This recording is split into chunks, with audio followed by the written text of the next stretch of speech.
My name's Amanda Mckie. I'm the nurse consultant for learning disabilities at Calderdale and Huddersfield NHS Foundation Trust, and I'm based at Huddersfield Royal Infirmary. So Down syndrome is where somebody's born with an extra chromosome, and that's at it's called trisomy 21, so that's an extra chromosome at 21.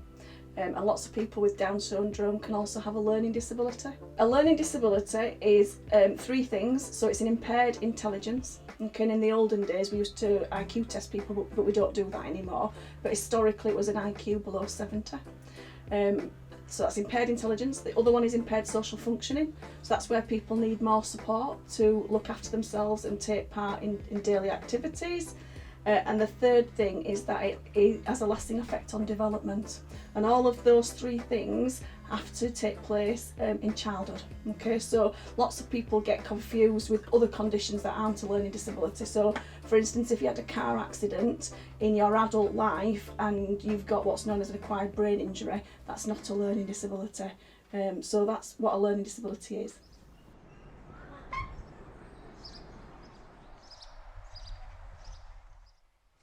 I'll bring the clean round for his. He will. Right, want to pop that in the bin? Right, do you want to stuck button Lucy? That's it.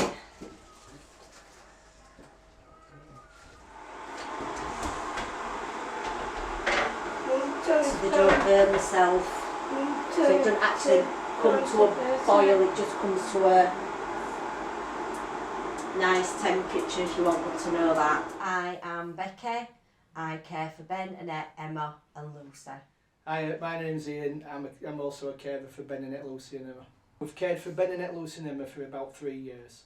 We enjoy caring for next door, for taking them out, taking them to Benidorm. It's very rewarding. Very rewarding, and giving them a happy life. I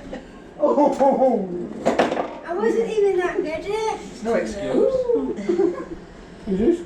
That's the three. Winner. Next girl's the winner. Since I were a baby, I were brought up, because they're my brothers and sisters, I were brought up in the same household with them.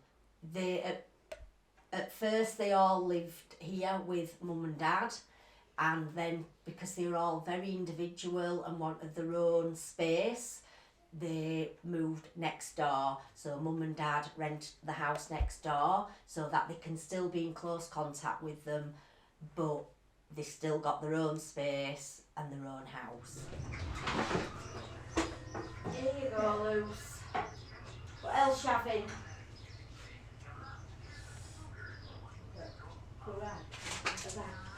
I think there's a door open. Let me do it first. Okay. They have a very good relationship. We call Annette the mother of the house. So Annette looks after everybody, makes sure they're all okay. Get that there off. Sometimes I have excited. Really basic thing is, if in a bedroom everything is in its place, and if you go and touch something millimetre, she will know that you've been in and you've touched that. If she runs out of anything, she wants to have something to replace it, or her anxiety levels get really raised. Everything needs to be in its place, nothing moved, lots of routine with Annette. Lucy will just let any of them do anything for her if she can. And she will let them. Emma keeps herself to herself a little bit, but she has her role where they all have a set routine for making tea, washing up, things like that. Ben's a little bit difficult at this moment in time because we've got to be there with Ben all the time or he'll forget what he's doing. We do a lot more memory work with Ben, so we do photographs, memory boxes, try and keep as much continuity with him as we can, organisation. Yeah, he struggles with his daily chores now. Ben's got to be aided with dressing, with washing. He's got to be aided with his eating. He's a totally different character than what he was 3 years ago when me and Rebecca started doing the caring for him. Come on. Please. Alright, what do you want? Orange. Right then, money. Here we go. It's a very rewarding job, isn't it? Yeah, Very rewarding. It's rewarding, but at the end of the day, it's just sometimes very short-lived, and you don't know what's around the corner. And when they start going downhill, it becomes a bit more difficult. Yeah, a lot difficult. We have days where it can be difficult days, but then you have your days where it's very, very rewarding. And most days are rewarding with them. They don't, you take them out, they're very appreciative of everything you do for them.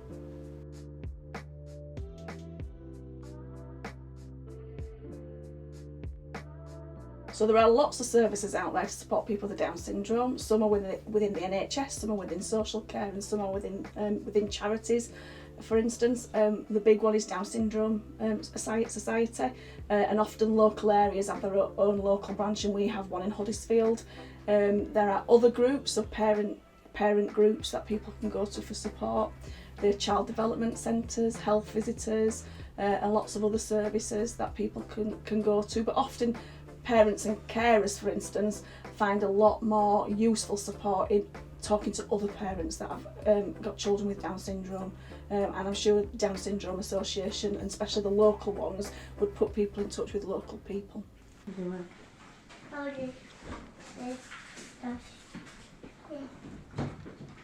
I think challenging at this moment in time is very challenging with Ben and Emma, due to Ben's got early onset dementia in the last probably 15 months, which is very challenging at this moment in time with his decline.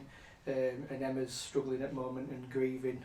Obviously we lost her dad last April, so it is very challenging at the moment, and when you're trying to juggle everything else from day to day with all their extra needs, it's quite exhausting, to be honest.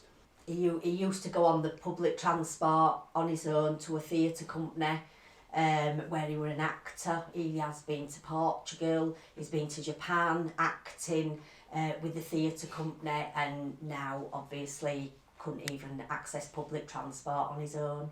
I think in the olden days, Down syndrome was most definitely viewed as a negative way, and some of the terminology that was used to describe Down syndrome in those days as well was very negative terminology.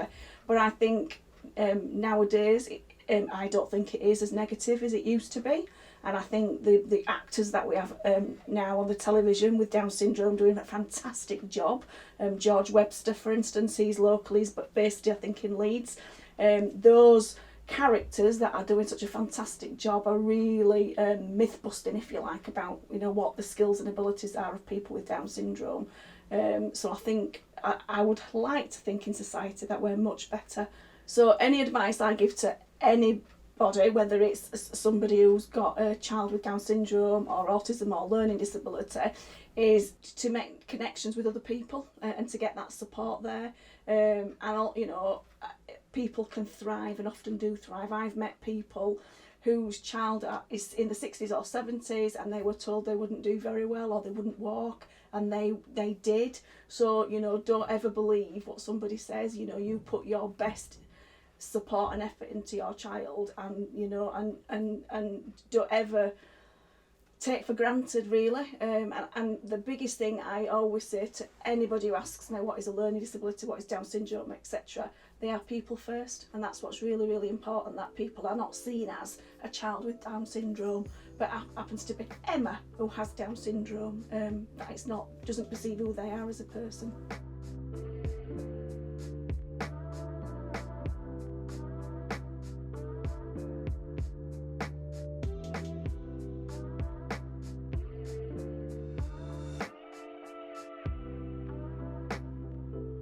So Down syndrome, to me, I think as I would describe it, is somebody who's fun. Lots of the people who I know have got absolutely wicked senses of humour. I think, how else would you describe Down syndrome? Apart from that, a couple of my friends like Benny Dome, shall we say, love football. They are, as I said, they're just like you or I. They are people with that extra chromosome, which makes them special. I've got a few that are a bit cheeky and use their condition to get away with murder, shall I say. So, you know, but yeah, I think full of life, full of skills and abilities, but maybe just need that extra support sometimes to get where they need to go. There you go. Here.